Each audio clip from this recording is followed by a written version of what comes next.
18 दिसंबर 2022 बैतूल मध्य प्रदेश में गुरुजी पंडित प्रदीप मिश्रा जी द्वारा वाची जा रही मां ताप्ती शिव महापुराण कथा के अंतिम दिन की कथा पूर्ण हो चुकी है। आज की कथा में गुरुजी ने हरिओम जल शिवलिंग पर कैसे चढ़ाते हैं और उससे हमें कैसे रोग मुक्ति, नौकरी प्राप्ति, संतान प्राप्ति होती है, उसी की जानकारी दी है। यह हरिओम जल कैसे अर्पित करना है उसको हम वीडियो के अंत में आपको करके दिखाएंगे, ताकि वीडियो में देखकर आपको आसानी से समझ में आ जाए कि जल किस प्रकार से अर्पित करना है और वह उपाय किस प्रकार से आपको करना है। साथ ही आज की कथा में गुरुजी ने 20 उपाय पत्र और उपयोगी जानकारी दी है। सभी की जानकारी आपको इस वीडियो के माध्यम से हम दे देंगे। अगर आपने आज की कथा नहीं सुनी है तो पूरी कथा का रसतत्व आपको इस छोटे से वीडियो से प्राप्त हो जाएगा। बढ़ते हैं पहली जानकारी की ओर। किरण दिलीप जी यादव नागपुर से पत्र लेकर आई, जिसमें उन्होंने लिखा, फरवरी में मेरे पति का एक्सीडेंट हो गया था। उनकी शुगर 450 थी। सब दवाई कराने के बाद भी उनका पाँव सड़ते ही जा रहा था। डॉक्टर ने कह दिया था 3 दिन बाद पाँव काटना पड़ेगा। इसके बाद हमारे पड़ोसी ने कहा, पाँव तो कटने ही वाला है, तुम एक बार प्रैक्टिकल करके देख लो। शिवलिंग पे चढ़ा हुआ जल और बेलपत्र का आचमन करवाओ। इसके बाद मैंने भी वही किया। शिवलिंग पे चढ़ी हुई बेलपत्र और जल का आचमन उन्हें कराया। इसके बाद डॉक्टर के पास गए तो डॉक्टर ने बोला इनका शुगर लेवल में आ चुका है और इनका पाँव भी ठीक होने लगा है। अब पाँव को काटने की जरूरत नहीं है। बढ़ते हैं दूसरी जानकारी की ओर। गुरुजी ने बताया, कल सीहोर में एक मैसेज आया समिति के पास किसी भक्त का।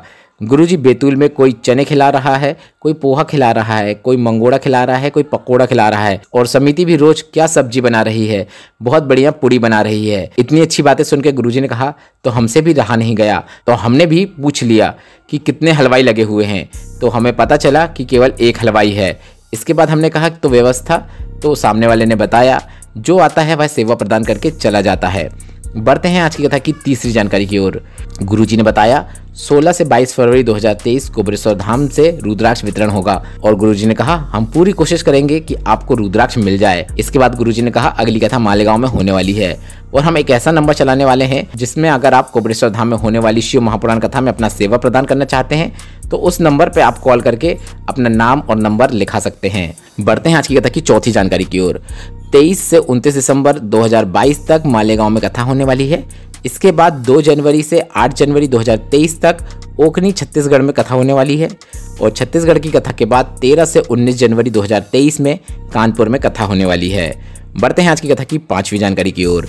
गुरुजी ने कहा जैसे रबड़ के स्टाम्प की जो सील होती है उसमें अक्षर उल्टे छपे होते हैं, क्योंकि जब हम वह स्टाम्प लगाते हैं, सील लगाते हैं तो उसके अक्षर पलट के सीधे छप जाते हैं। उसी प्रकार आपके जीवन में बहुत दुख चल रहा हो, तकलीफ चल रही हो, परेशानियां चल रही हो तो आपको महादेव के मंदिर में जाकर अपनी छाप लगाना है। अर्थात आपको महादेव के मंदिर में जाके, महादेव के द्वार में जाके अपना माथा टेकना शुरू कर देना है। माथे की परेशानियां महादेव के द्वार में पड़ते ही उल्टी हो जाएंगी, अर्थात आपके जीवन में सुख समृद्धि की वृद्धि होने लगेगी मात्र महादेव के मंदिर में माथा टेकने से। बढ़ते हैं आज की कथा की छठवीं जानकारी की ओर। कल के वीडियो में हमने आपको बेलपत्र खाने का तरीका बताया था, पर वीडियो के अभाव में आपको वह अच्छे से समझ में नहीं आया हो तो आज हम आपको वीडियो के माध्यम से समझा रहे हैं, क्योंकि बेलपत्र को सीधे उठाकर आचमन नहीं करना चाहिए। सीधे उठाकर बेलपत्र को एक साथ खा नहीं लेना चाहिए, क्योंकि बेलपत्र के 3 भाग होते हैं और तीनों भागों को अलग अलग करके ही खाना चाहिए। आप वीडियो के माध्यम से देख सकते हैं कि हमने कौन से भाग को सबसे पहले तोड़ के अलग किया है, फिर उसका आचमन किया है और दूसरे नंबर पे किसको तोड़ा है, फिर उसका आचमन किया है और अंत में हमने बीच वाली पत्ती को आचमन किया है। रोग मुक्ति का यह सबसे विशेष उपाय है जिसका जिक्र गुरुजी पंडित प्रदीप मिश्रा जी अपनी हर कथा में करते ही हैं। बढ़ते हैं आज की कथा की 7वीं जानकारी की ओर। गीता जी बैतूल से पत्र लेकर आए, जिसमें उन्होंने लिखा 7 वर्ष तक औलाद नहीं थी, संतान की प्राप्ति नहीं हो रही थी, शब्द अपशब्द भी कहने लगे थे, खूब इलाज भी करवा लिया था पर लाभ नहीं हुआ। गर्भाशय में गठान हो गई थी, उसका भी ऑपरेशन किया फिर भी संतान नहीं हुई। टेस्ट ट्यूब भी करवाया तब भी संतान की प्राप्ति नहीं हुई। फिर मेरे पिताजी जो आपकी कथा सुनते थे, फिर उन्होंने आपकी कथा सुनने की जानकारी दी। मैंने आपकी कथा सुनना शुरू किया और मुझे सफेद आंकड़े की जड़ वाला उपाय पता चला। सफेद आंकड़े की जड़ मिलने में मुश्किल थी, जैसे तैसे हमने उसे प्राप्त की और हमने वह उपाय किया। 7 वर्षों बाद मुझे संतान की प्राप्ति हुई है। आभार व्यक्त करने कथा पंडाल में आई हूँ।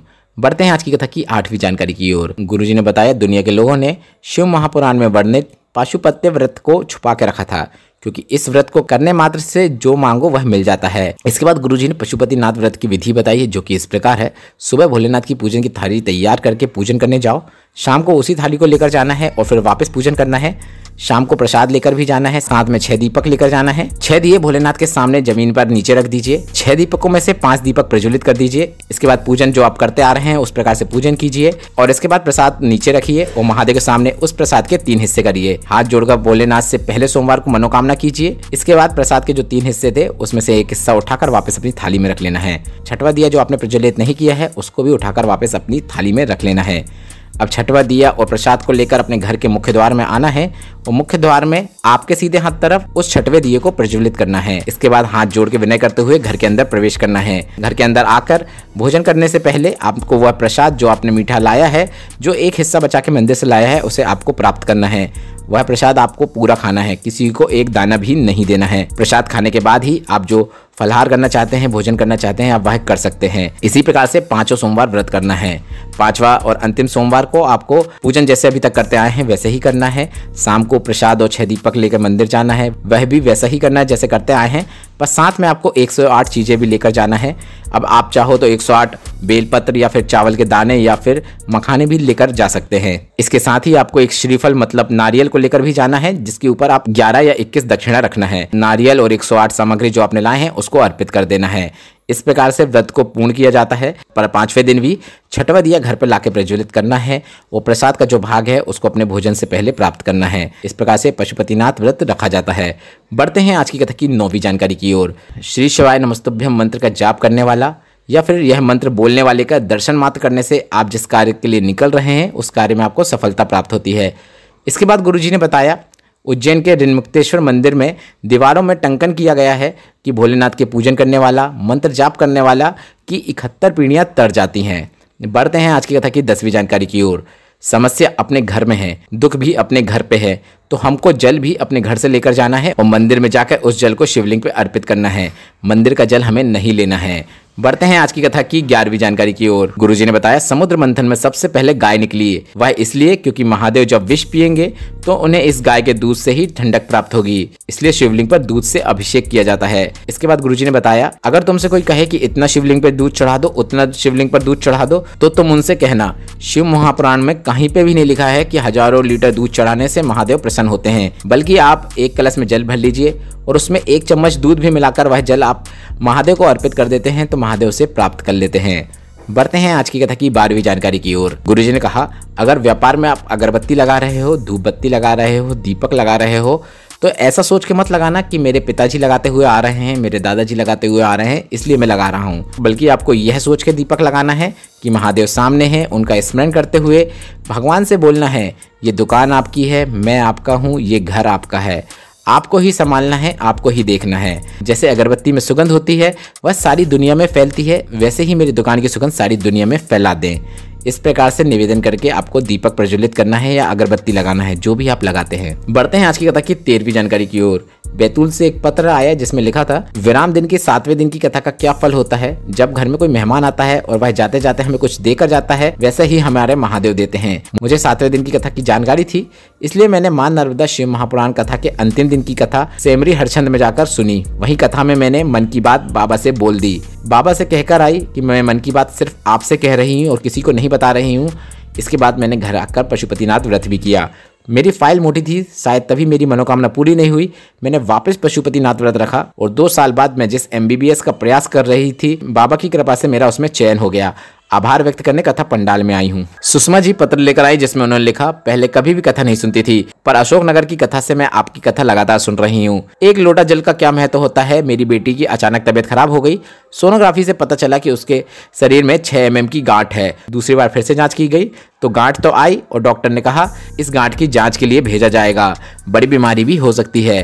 डॉक्टर ने ऑपरेशन की कहा। हमने ऑपरेशन तो नहीं कराया, पर डॉक्टर से दवाई लेकर आ गए और इसके साथ हमने शिवलिंग पर जल चढ़ाना और बेलपत्र खिलाना शुरू कर दिया। इसके बाद कुछ दिनों बाद फिर से जांच कराई तो गठान भी आई, साथ में लीवर में सूजन भी आ गई थी और TB भी हो गई थी। हम फिर दवाई लेकर आ गए और दवाई सीधे हमने महादेव के मंदिर में ले जाकर रख दी कि भोलेनाथ इसे औषधि कर दो। इसके बाद कुछ दिनों तक दवाई खाई, शिवलिंग पे चढ़ा हुआ जल का आचमन किया, बेलपत्र खाया और फिर से जांच कराने गए तो डॉक्टर ने कह दिया अब कुछ भी नहीं है, यह पूरी तरीके से ठीक हो चुकी है। बढ़ते हैं आज की कथा की 15वीं जानकारी की ओर। ममता जी पत्र लेकर आई जिसमें उन्होंने लिखा अचानक बड़े भाई की तबीयत खराब हुई थी, उन्हें हॉस्पिटल में एडमिट किया गया, वे होश में भी नहीं थे। फिर मेरे भाई को वेंटिलेटर में रखा गया। रिपोर्ट में पता चला कि उनकी आंतें जल गई हैं, साथ ही उनकी किडनी, लीवर सब ने काम करना बंद कर दिया है। रिपोर्ट को दिल्ली भेजा गया तो डॉक्टरों ने बताया कि कुछ ही दिन जिएंगे। अंत में एक प्रयास हमने किया, सीहोर जाकर कुबेरेश्वर धाम से रुद्राक्ष मंगवाए। उस रुद्राक्ष को हमने रात भर गलाया और उस जल को शिवलिंग पर चढ़ाया और थोड़ा सा जल शिवलिंग से प्राप्त करके हम हमारे भाई के पास चले गए। पर हमने भाई को देखा तो उसके मुंह में पट्टी बंधी थी, जिस कारण उसको जल पिला पाना बहुत मुश्किल था।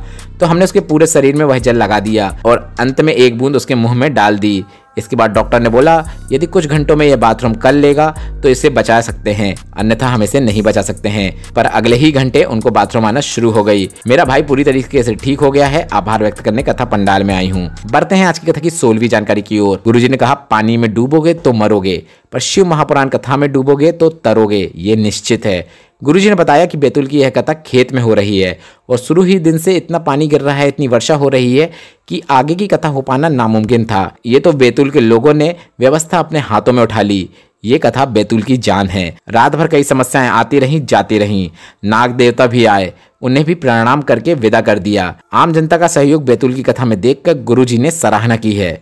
बढ़ते हैं आज की कथा की 17वीं जानकारी की ओर। गुरुजी ने कहा आगे की कथाओं के लिए हम पहले ही कह देते हैं, अगर वीआईपी का पास है, वीआईपी लोगों के लिए बैठने के लिए बहुत बड़ी जगह है, तो ऐसी कथा में हम नहीं जाएंगे, ऐसी कथा हम बिल्कुल नहीं करेंगे, पहले ही बोल दे रहे हैं। ऐसा नहीं कि ये जो बेचारे रात भर से कथा का इंतजार करते हैं, और कुछ लोग ऐसे होते हैं जो 1:30 बजे आते हैं और सामने आकर बैठ जाते हैं और कहते हैं हटो हटो मेरी जगह आगे है, और आगे आके बैठ जाते हैं। ये बिल्कुल भी उचित नहीं है। अगर वीआईपी कोटा बनाओ तो उन्हें छोटा सा स्थान दो और 1:30 बजे के बाद सभी की एंट्री बंद कर दो। अब 1:30 बजे के बाद तुम्हारे काका आए चाहे कोई आए, किसी को मत आने दो। बढ़ते हैं आज की कथा की 18वीं जानकारी की ओर।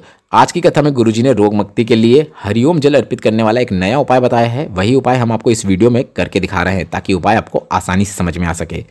बहुत बीमारियों ने घेर लिया हो तो बेलपत्र को आपको लेना है और शिवलिंग पर माता अशोक सुंदरी के स्थान पर अर्पित करना है। बेलपत्र कैसे अर्पित करना है आप वीडियो में देखकर समझ सकते हैं। बेलपत्ती की जो डंडी होती है उसका मुख शिवलिंग की ओर हो और पत्ती जलाधारी की ओर हो। इस प्रकार से आपको बेलपत्र अर्पित करना है। आप वीडियो में भी देखकर समझ सकते हैं कि बेलपत्र किस प्रकार से अर्पित करना है। यह बेलपत्र उल्टी ही अर्पित करना है जैसे अभी तक आप अर्पित करते आए हैं। इसके बाद आपको इसी बेलपत्र के ऊपर जल अर्पित करना है और जल अर्पित आपको ऐसे करना है कि ओम की आकृति बन जाए। गणेश भगवान से होता हुआ जल माता अशोक सुंदरी के स्थान से होता हुआ कार्तिकेय भगवान तक, फिर वहां से वापस कार्तिकेय भगवान से माता अशोक सुंदरी में, फिर वापस गणेश भगवान से होता हुआ वापस माता अशोक सुंदरी के स्थान में। ओम की आकृति बनाना है आपको, जल इस प्रकार से अर्पित करना है। इस प्रकार का जल अर्पित करने को हरिओम जल भी कहा जाता है। अगर आपको इस प्रकार से ओम बनाने में दिक्कत आ रही है तो आप बेलपत्र की जो पत्ती है बीच वाली उससे जल धीरे धीरे अर्पित करना शुरू करें और डंडी से होता हुआ शिवलिंग तक अर्पित कर दें। इस प्रकार से भी आप जल अर्पित कर सकते हैं। यह गुरुजी का बताया बिल्कुल नया और काफी अच्छा उपाय है, आपको जरूर करना है। अगर कई वर्षों से संतान की भी प्राप्ति नहीं हुई है तो भी आप इस प्रकार से जल अर्पित करके शुभ फल प्राप्त कर सकते हैं। यह उपाय रोग मुक्ति, संतान प्राप्ति के लिए और नौकरी प्राप्ति के लिए किया जाता है। बढ़ते हैं आज की कथा की 19वीं जानकारी की ओर। उज्जैन महाकाल में जो सबसे पहले जल चढ़ाया जाता है, सुबह का जो पहला जल चढ़ाया जाता है वह हरिओम जल ही होता है। इस प्रकार का जल रोग मुक्ति के लिए अर्पित किया जाता है। बढ़ते हैं आज की कथा की 20वीं और अंतिम जानकारी की ओर। गुरुजी ने बताया अगर कोई एग्जाम में जा रहा हो तो वह भी शिवलिंग पर हरिओम जल अर्पित करे, इसके बाद एग्जाम देने चले जाए, सफलता मिलना निश्चित है। अब यह हरिओम जल आप रोज अर्पित कर सकते हैं। आज की कथा आपको कैसी लगी कमेंट करके जरूर बताइएगा और उपायों से संबंधित प्रश्न आप कमेंट के जरिए पूछ सकते हैं। और मेरे द्वारा दी गई यह जानकारी अगर आपको उपयोगी लगी हो तो वीडियो को लाइक करके कमेंट बॉक्स में हर हर महादेव जरूर टाइप